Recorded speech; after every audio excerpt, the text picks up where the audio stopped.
नमस्कार, आप देख रहे हैं दैनिक चिंतक। गौतम अडानी एक ऐसा नाम है जो लोगों की पहचान का मोहताज नहीं है, लेकिन कुछ समय से ये नाम काफी चर्चा में है। कारण है अडानी हिंडनबर्ग मामला। तो चलिए अब आपको बताते हैं क्या है पूरा मामला। साल 2023 के जनवरी महीने में अमेरिका के शॉर्ट सेलर फर्म हिंडनबर्ग ने गौतम अडानी समूह पर कई गंभीर आरोप लगाए थे। हिंडनबर्ग ने आरोप लगाए थे कि सेल कंपनियों के जरिए अडानी समूह की कंपनियों के शेयरों में हेरफेर किए गए। हिंडनबर्ग के मुताबिक समूह के शेयर 85% तक ओवर वैल्यूड थे। समूह के कर्ज, मैनेजमेंट समेत कई अन्य मामलों पर सवाल खड़े किए गए थे। हालांकि समूह ने इन आरोपों को सिरे से नकार दिया था, लेकिन उसकी कंपनियों के शेयरों के भाव में भारी गिरावट आ गई थी। वहीं गौतम अडानी की निजी दौलत में भी बड़ी गिरावट आई। इसका असर शेयर बाजार पर भी पड़ा और निवेशकों को भारी नुकसान हो गया। इसके बाद सुप्रीम कोर्ट में कई याचिकाएं दायर की गईं। कोर्ट ने मामले की सुनवाई के बाद सेबी की जांच के आदेश दिए। इसके अलावा शीर्ष अदालत की तरफ से गठित विशेषज्ञ समिति गठित की गई। इस समिति में मई में एक अंतरिम रिपोर्ट में कहा था कि उसने उद्योगपति गौतम अडानी की कंपनियों में हेराफेरी का कोई स्पष्ट सबूत नहीं देखा। इसमें किसी भी तरह की नियामकीय नाकामयाबी नहीं हुई है। हिंडनबर्ग विवाद में सुप्रीम कोर्ट ने अडानी समूह को बड़ी राहत दी है। सुप्रीम कोर्ट ने कहा, विदेशी पोर्टफोलियो निवेश यानी एफपीआई नियमों में किसी तरह की कोई गड़बड़ी नहीं हुई है।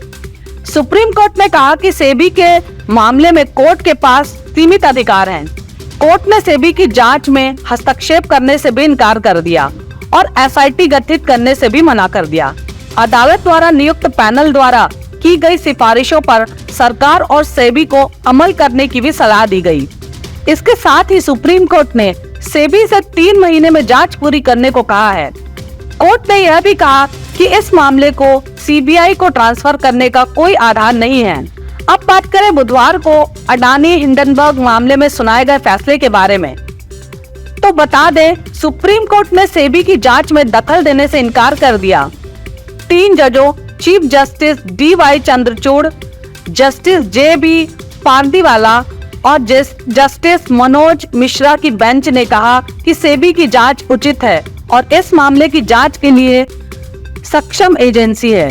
मार्केट रेगुलेटर ने अडानी हिंडनबर्ग मामले में 24 में से 22 मामलों की जांच पूरी कर ली है और अभी भी 2 मामलों की जांच बची है, जिन्हें पूरा करने के लिए सुप्रीम कोर्ट ने 3 महीने की मोहलत दी है।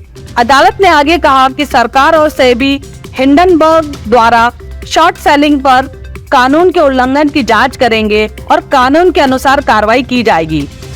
अदालत ने गठित अपराध और भ्रष्टाचार रिपोर्टिंग प्रोजेक्ट OCCRP रिपोर्ट पर कहा कि बिना किसी सत्यापन के तीसरे पक्ष संगठन की रिपोर्ट पर निर्भरता को सबूत के रूप में भरोसा नहीं किया जा सकता।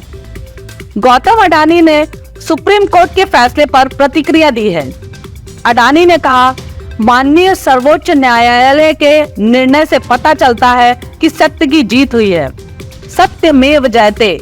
मैं उन लोगों का आभारी हूँ जो हमारे साथ खड़े रहे।